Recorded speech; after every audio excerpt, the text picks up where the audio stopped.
तो दोस्तों नमस्कार, मैं गढ़कलेवा में हूँ और प्रवीर दास बैठे हुए हैं बली फिल्म के वीएफएक्स जिसने बनाया है, जिन्होंने वीएफएक्स पे काम किया है। काफ़ी चर्चा रही है बली के वीएफएक्स की। तो प्रवीर भाई बहुत स्वागत है पहले तो आपका।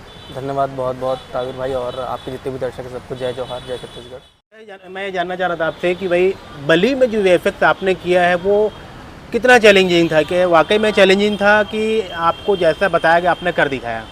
नहीं, ऑब्वियस सी बात है, चैलेंजिंग तो था क्योंकि बहुत सारे ऐसे सीक्वेंस है, अगर आप फिल्म देखेंगे आपको समझ में आएगा।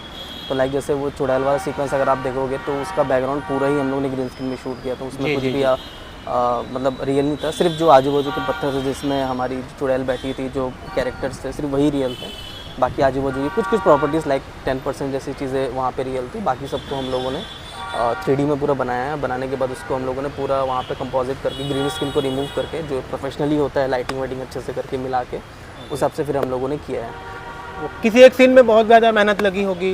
हाँ, बहुत सारे सीन्स हैं। मतलब फिल्म में एक तो चुड़ैल के सीन्स है जिसके लिए ऑलमोस्ट हम लोगों को करीब 3 से 3.5 महीने के बीच का हम लोगों को टाइम लगा है, क्योंकि बहुत माइन्यूट डिटेल्स हम लोग ने उस पर कैप्चर करने की कोशिश की है। लाइक अगर आप फिल्म देखेंगे तो आपको दिखेगा कि पीछे जो पत्थर है वो भी थोड़ा थोड़ा चमक रहे हैं, जो पेड़ हैं उसके पीछे भी अगर आप लेयर में देखेंगे, जो लोग बहुत डिटेलिंग वर्क करते हैं उनको पता है, जो पीछे भी उनके लेयर होती है उसमें भी हल्का हल्का आपको धुआं मूवमेंट दिखेगा। चांद है उसके सामने जो फॉग जा रहा है वो मूवमेंट दिखेगा। तो ऐसे बहुत सारी छोटी छोटी चीज़ें हैं जो हो सकता है कि नॉर्मल पब्लिक को ना दिखे, बट हम लोगों ने उसको किया है। वो इसलिए किया है क्योंकि पब्लिक को, हम लोगों को, हमारा हमेशा से ट्राई था कि जो भी हम लोग सीन बनाए वो रियल लगे। अभी तक जैसे हम लोग दूसरे फिल्मों में वर्क करते थे तो एक जो इसमें बहुत हम लोगों ने एडवांस चीज़ की वो थी कैमरा मूवमेंट्स को लेके। लाइक अगर उसका बिहाइंड द सीन आपने देखा होगा तो आपको दिखा होगा कि हम लोगों ने चारों तरफ जो है पर्दे लगाए थे ताकि हम लोग कैमरा को 360 मूव कर सके। प्लस जो फिल्म में बहुत सारे ऐसे शॉट्स हैं जहाँ पे पूरे सीन के बीच में कैमरा एक साइड से मुड़ते हुए पूरी दूसरी साइड तक जाता है। तो वो एक बहुत इंपॉर्टेंट चैलेंज था हमारे लिए, क्योंकि उसमें हम लोगों को कैमरा भी ट्रैक करना था और हम लोग को ये भी दिखाना था कि हम सीन के बीच में हैं। हम लोग जैसे भोजपुरी फिल्मों में भी काम करते हैं तो वहाँ पे भी क्या होता है कि वो लोग बहुत बेसिक सा करते हैं। लाइक वो लोग कैमरा एक जगह स्टिल कर देते हैं, मिड शॉट लगा दी, लॉन्ग शॉट लगा दी और उसमें हम लोग को बैकग्राउंड चेंज करना होता है, तो वो कम कॉम्प्लेक्स होता है। पर इसमें जो हम लोग था, अभी तक जितनी भी फिल्में हम लोगों ने की है सबसे ज़्यादा कॉम्प्लेक्स वर्क हम लोगों ने इसमें किया है, क्योंकि हमारा वही विजन था कि वो जो दोनों कैरेक्टर्स हैं वो लगने चाहिए कि उस सीन का पार्ट है। ऐसा ना लगे कि सिर्फ हम लोगों ने पीछे होता है ना जैसे फोटोशॉप कर दिया, वो ना लगे। तो हम लोगों ने पूरा मेक श्योर किया कि पूरा सीन के बीच में हम कैमरा को घुमा के एक एक चीज़ की डिटेलिंग लेके, फॉलो थ्रू हो, क्रेन के एंगल्स हो। आप देखो, आपको क्रेन के एंगल मिलेंगे जी, ट्रॉली के शॉट्स मिलेंगे, हर टाइप के शॉट्स आपको मिलेंगे। प्रवीर भाई एक चीज़ और अपने समझनी थी कि भाई आम लोग अगर वीएफएक्स को समझना चाहें कि वीएफएक्स क्या है, कई गांव के हमारी महिलाएं जो फिल्में देखती हैं उनको भी पता चले कि वीएफएक्स क्या, सरल भाषा में आप क्या बताएंगे? हाँ, तो मैं इसको बोलूँगा कि बहुत अगर सिंपल भाषा में अगर आप इंस्टाग्राम फेसबुक चलाते होगे तो आप देखोगे कि अभी बली का ना 2-3 क्लिप बहुत ज़्यादा वायरल हो रहा है। लाइक एक तो जो बली जल रहा है वो वाला सीन बहुत ज़्यादा वायरल हो रहा है, आप देखे होंगे। तो वो सीन जैसे है कि सिंपल सी बात है कि हम पूरे कैरेक्टर्स को तो आग नहीं लगा सकते, सिंपल सी बात है। तो हम लोगों ने उसको खाली में शूट किया और उसी का 3D मॉडल एग्जैक्ट रिप्ले किया हम लोग ने बना के, उसमें फायर्स एलिमेंट ऐड किए, स्मोक एलिमेंट्स ऐड किए और जैसे आप देखोगे कि वो सीन में जलते जलते पूरे हड्डी में ही कन्वर्ट हो जाता है। जी। तो वो तो सिंपल सी बात है, हम लोग रियल हड्डी को पकड़ के हम नहीं खड़ा करा सकते, वो उतनी टेक्नोलॉजी अभी तक हम लोग एसएफएक्स में हम लोग उतना वर्क नहीं किए। तो हम लोगों ने वो पूरा विजुअल इफेक्ट्स के थ्रू हम लोगों ने उसको अचीव किया है। आप देखोगे कि जब वो अनुराग शर्मा जब पूरे जलते हैं तो आप देखोगे उनकी स्किन की जो टेक्सचर्स है वो भी आपको जलते हुए दिखेंगे। उनके बॉडी में आपको जो टैटूज़ है वो भी आपको दिखेंगे, मतलब इतने डिटेलिंग में हमने वर्क किया है, वो टैटूज़ तक के दिखेंगे जब वो जल जाते हैं। तो जलने के बाद जब वो एशेस में क्रिएट होते हैं, तो ये सब चीज़ें जो होती है ये सब हम लोग पूरे विजुअल इफेक्ट्स में क्रिएट करते हैं, क्योंकि रियल वर्ल्ड में ये सब चीज़ें करना पॉसिबल नहीं है। तो कोई भी बंदा जो भी है अगर वो फिल्म देखेगा तो उसको समझ में आ जाएगा कि ये जो चीज़ें थी ये हम लोगों ने विजुअल इफेक्ट के थ्रू क्रिएट की है।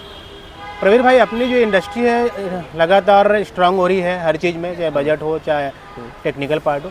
वीएफएक्स में हम कितने आत्मनिर्भर हुए हैं? क्या हमको आज के दौर में साउथ या बॉम्बे जाना पड़ेगा कि यहाँ हो सकता है वो काम? ये बताते हुए मुझे बहुत खुशी हो रही है कि बहुत सारे लोग जो लोग बली फिल्म देखे हैं वो लोग मुझसे पूछते भी है कि क्या इसका पूरा काम यहाँ पे हुआ है कि बाहर हुआ है, क्योंकि उनको यही लग रहा है कि अभी तक मुंबई में हूँ। मैंने कुछ मतलब लोगों के रिव्यू देखे, कुछ यूट्यूबर्स जो जाके रिव्यू बनाते हैं, तो उनका भी यही बोलना था कि मुंबई के लेवल का काम हुआ है, मुंबई में ये सब विजुअल इफेक्ट्स हुआ। तो मुझे बताते हुए बहुत खुशी हो रही है कि हम लोगों ने मुंबई से कोई भी आर्टिस्ट हायर नहीं किया। हमारे जितने हैं सबके सब हम लोग लोकल वर्क है। हाँ, मेरे कुछ आर्टिस्ट है जो किसी फील्ड में ज़्यादा एक्सपर्ट है, तो सिंपल सी बात है हमको आउटसोर्स करना पड़ता है। हाँ, पर नॉट फ्रॉम मुंबई का कोई भी आर्टिस्ट नहीं था। मेरे हैदराबाद के 2 आर्टिस्ट थे, 3 आर्टिस्ट मेरे कोलकाता के थे। और करीब 10 से 12 लोगों की टीम जो थी वो प्योर छत्तीसगढ़ की थी, जो लोगों ने पूरी कॉम्पिंग में लेके स्टार्टिंग से लेके एंड तक वर्क किया। और जैसे मैंने बताया कि हम लोगों के पास क्योंकि इस फिल्म में अच्छा बजट भी था, विजन भी थी गंगा सागर पंडा जी का, तो उनका ये कहना था कि किसी चीज़ में कोई चूक नहीं होनी चाहिए। तो हाँ, उसके लिए हम लोगों ने थोड़ा सा आउटसोर्स किया। जो चीज़ जो बंदा जिस चीज़ में ज़्यादा अच्छा है हमने उसको हायर किया। जो लाइटिंग में अच्छा था हमने लाइटिंग वाले को हायर किया, जो पीछे का बैकग्राउंड बनाने में अच्छा था, मॉडल करने में अच्छा था, हमने उसको हायर किया, क्योंकि हमारे पास बजट भी था और इस बार हमारे पास एक मौका था कि हम कुछ एक अच्छा कर सकें। तो या हम लोगों ने ट्राई किया, बट जैसे मैंने बताया कि 90% ऑफ द वर्क छत्तीसगढ़ में ही हुआ है। अगर आपकी जर्नी हम जानना चाहें भाई कि आपने कब से शुरुआत की और आपको कब लगा कि वीएफएक्स का जो दौर बहुत अच्छा आने वाला है आगे, कब सोचा आपने? देखिए, मेरा तो दौर चालू हुआ था जब मैं पढ़ने गया था एक्चुअली। तो पढ़ने जब मैं गया था लाइक 2013 के आसपास होगा। मैं 12th के बाद मैं फिर विजुअल इफेक्ट्स करने ही चला गया था। कलकत्ता में मैं रहा वहाँ पे 2-2.5 साल, और वहाँ पे बहुत सारी फिल्मों में एज अ सुपरवाइज़र असिस्टेंट की तरह भी मैंने वर्क किया है। तो वहाँ पे तो बहुत ज़्यादा स्कोप मुझे मिलता था। बट फिर मैं छत्तीसगढ़ में आया, और यहाँ जब मैं आया तब मुझे पता चला कि यहाँ पे वीएफएक्स कुछ खास वर्क होता ही नहीं है, सिर्फ वायर रिमूव्स ही होते थे। अगर आप देखोगे कि जैसे हीरो ने मारा तो विलन उड़ के गिर गया, तो वो सब वायर से करते, तो वही सिर्फ यहाँ पे मैक्स टू मैक्स टाइम पे होता था, और उसको छोड़ के ऐसा कुछ बहुत डिटेलिंग में वर्क नहीं हुआ करता था। तो फिर मैं जब आया तो मेरी पहली फिल्म थी मोर जोड़ीदार, अगर आपने देखी होगी। वो आई थी मोस्ट प्रोबेबली 2016 में आई थी मोस्ट, जहाँ तक मुझे याद है। तो वो मेरी पहली डेब्यू फिल्म थी, जिस फिल्म में फर्स्ट टाइम छत्तीसगढ़ में हम लोग ने रेड यूज़ किया था। रेड कैम उसके पहले नहीं यूज़ होता था, उसके पहले हम लोग 5D में यूज़ करते थे, जिसकी क्वालिटी उतनी सिनेमैटिक नहीं होती थी। जी। तो सबसे पहला जो यहाँ पे मैंने अपने डेब्यू किया वो थी मोर जोड़ीदार से, और उसमें मैंने जब अपना वर्क दिखाया, जो मेरा पोटेंशियल था, उस टाइम मैं अकेले ही 1 मैन आर्मी था, तो उस टाइम जब मैंने किया तो वहाँ से थोड़ा रिकग्निशन मिलना मेरे को चालू हुआ। उसके बाद धीरे धीरे फिल्में आती गई, मैं काम करता गया। मतलब उसके बाद मोर जोड़ीदार के बाद लव दीवाना भी आई, उसके बाद मोहित साहू की बहुत सारी फिल्में हैं जिसमें मैं किया हूँ। गुइया में किया हूँ, हंडा हो गया, और उसके बाद मतलब ऑलमोस्ट 2016 से लेकर अभी 2026 चल रहा है। तो मोस्ट प्रोबेबली छत्तीसगढ़ की 90% फिल्में मैं ही कर रहा हूँ, तो ये मेरे लिए बहुत अच्छी बात है, मेरे लिए बहुत खुशी की बात है। अच्छा, नए बच्चे चाहते हों कि वो भी भाई इस क्षेत्र में आए, तो उनके लिए क्या कहें? क्योंकि आपने विधिवत पढ़ाई की, उसके बाद आप इस लाइन में आए, तो आप उनके लिए क्या कहें? मैं कहूँगा कि सबसे पहले तो देखो, यहाँ पे इस फील्ड में आपको आना है ना, सबसे पहले आपके पास पैशन होना पड़ेगा, बहुत ज़्यादा पैशन होना पड़ेगा। मतलब अगर आपके पास पोटेंशियल है कि आपको मतलब आप बिना खाए पिए भी, बिना सोए भी काम कर सकते हो, वो पैशन जो एक आर्टिस्ट का पैशन होता है, तो ये फील्ड आपके लिए है। और बात रहा कि स्कोप का, तो स्कोप देखो अभी तो चालू है। अभी बली तो मुझे लगता है कि जस्ट अ बिगिनिंग, मतलब अगर ये फिल्म इतनी अच्छी चल रही है, लोगों को पसंद आ रहा है, लोग पहली बार वीएफएक्स को रिकॉग्नाइज कर रहे हैं। जैसे आपके साथ मैं फर्स्ट टाइम इंटरव्यू, क्योंकि आपने भी देखी होगी फिल्म, हमारे दर्शक ने भी देखी होगी, तब जाके उनको पता चला कि हाँ ऐसा कुछ होता है। तो नए लोगों के लिए स्कोप तो अभी जस्ट चालू है। 10 साल तो मतलब मैंने जो किया मैंने एक तरह समझ लो कि मैंने एक प्लेटफॉर्म बिल्ड किया, जहाँ पे छत्तीसगढ़ की पब्लिक को एक प्लेटफॉर्म मिले कि हाँ भाई हम लोग इस टाइप के लेवल का वर्क कर सकते हैं। तो आगे के लिए बहुत स्कोप है, और धीरे धीरे अभी बहुत सारी नई नई टेक्नोलॉजीज़ भी आ रही है, धीरे धीरे हम लोग भी एडवांसमेंट की तरफ जा रहे हैं। तो इस वक्त बिगिनिंग है, यही टाइम है अपने करियर को इस पार लेके आने का। अच्छा, एक चीज़ है, अपने यहाँ जो फिल्मों का बजट उतना नहीं रह पाता जैसे बाकी फिल्मों का रहता है, क्योंकि हमारे यहाँ मार्केट भी छोटा है। तो आप लोग को भी समझौते करने पड़ते होंगे भाई मानदेय को लेकर, तो इस पर क्या अनुभव रहा आपका? देखिए, मैं टू बी ऑनेस्ट बताऊंगा, मैं बहुत फॉर्चुनेट रहा हूँ इस मामले में कि यहाँ पे जितने भी प्रोड्यूसर्स हैं वो मतलब मुझे बहुत ज़्यादा कॉम्प्रोमाइज़ नहीं करने देते हैं। मुझे यहाँ तक समझ में आया अभी तक कि मान के चलो कि अगर मेरा बजट एक अमूमन बता रहा हूँ, अगर मेरा बजट मान के चलो 1 लाख रुपए है, तो मैं बोलता हूँ तो ठीक है, थोड़ा बहुत प्रोड्यूसर साइड से कम ज़्यादा होता है, 90, 95, 80 तक वो फिक्स हो गया। मतलब एक बहुत ज़्यादा मुझे नहीं वहाँ पे कॉम्प्रोमाइज़ करना पड़ता है। और बात रही कि जैसे मैंने बताया कि क्योंकि छत्तीसगढ़ में ही हमारे सारे आर्टिस्ट लोग रहते हैं, तो क्योंकि छत्तीसगढ़ एक बहुत मतलब सस्ती सिटी है, तो विजुअल इफेक्ट्स का उतना खर्चा नहीं पड़ता है। अभी मैं अगर बली की बात करूँ कि बली में जितना हम लोग विजुअल इफेक्ट्स किया है, अगर ये हम लोग मुंबई से कराते हैं तो मोस्ट प्रोबेबली इसका 10 गुना से 20 गुना पैसा लगता है हम लोगों को। बस इसलिए कि वहाँ के आर्टिस्ट, ऐसा नहीं कि आर्टिस्ट महंगे, आर्टिस्ट सस्ते ही हैं, बट डिपेंड ये करते हैं कि आप किस सिटी से करा रहे हो। आर्टिस्ट वहाँ पे रहता है तो वो मतलब एक शॉट में करने के लिए भी 1 लाख रुपये मांग सकता है।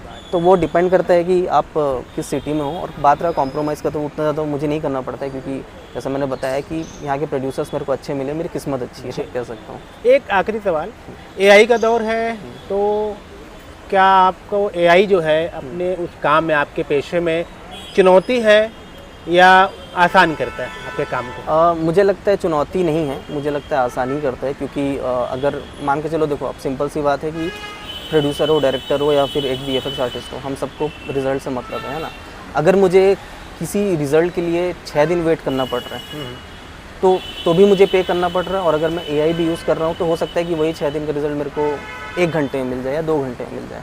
तो मेरे लिए सिर्फ टाइम की बचत है। हाँ। आर्टिस्ट ऐसा नहीं है कि इससे हमारा कुछ बिगड़ने वाला है, उल्टा हम लोग इस फिल्म में भी बहुत सारे शॉट्स में हम लोगों ने यूज़ किया है, उसका यूज़ करके, लाइक जैसे अभी थोड़ी देर पहले मैंने बताया कि जो टेक्सचर्स वगैरह हो गया उनकी बॉडी में, और जो जलने का सीक्वेंस है उसमें भी बहुत सारी जगह पे हम लोगों ने एआई यूज़ किया ताकि हमारा काम जो है वो जल्दी हो सके। ऐसा नहीं है कि एआई हमारा मतलब जॉब ख़त्म कर देगा, ऐसा बहुत सारे लोगों के अंदर ऐसा रहता है कि एआई आ गया तो हमारी जॉब खत्म हो जाए, ऐसा कुछ नहीं है। अगर आप उसको यूज़ करके कुछ प्रोडक्टिव बना पा रहे हो तो आपके लिए अच्छा है। पहले जिस टाइम पे हो सकता है कि हम लोग एक फ़िल्म को बनाने के लिए महीने भर लगता था, पर हो सकता है कि अब जब एआई आ गया, हमारे पास हैंड्स आ गए, मेरे आर्टिस्ट उसमें अच्छे हो गए, तो हो सकता है कि उस एक महीने का वर्क को हम 10 दिन में सिमटा सकें, हम 2 फिल्में और कर सकते हैं। तो ये हमारे लिए एक बहुत अच्छी चीज़ है कि हमारा टाइम भी बच रहा है। पैसा तो देखो उतना ही लगता है, सिंपल सी बात है। आप एआई भी लोगे, अच्छा सब्सक्रिप्शन आप लेने जाओगे तो उसमें ही पैसे लगते हैं। ऐसा नहीं है कि उसमें पैसे बचत होती है, थोड़ी बहुत बचत होती है, बट उसमें भी आपका टाइम लगता है। वीएफएक्स आर्टिस्ट को उसमें भी टाइम देना ही पड़ता है, क्योंकि एक बार में कभी भी आपको एआई नहीं बना के देगा पूरा रिजल्ट। एक छोटी सी चीज़ और दिमाग में आ रही कि भाई आप रहने वाले कहाँ के हो, आप रायपुर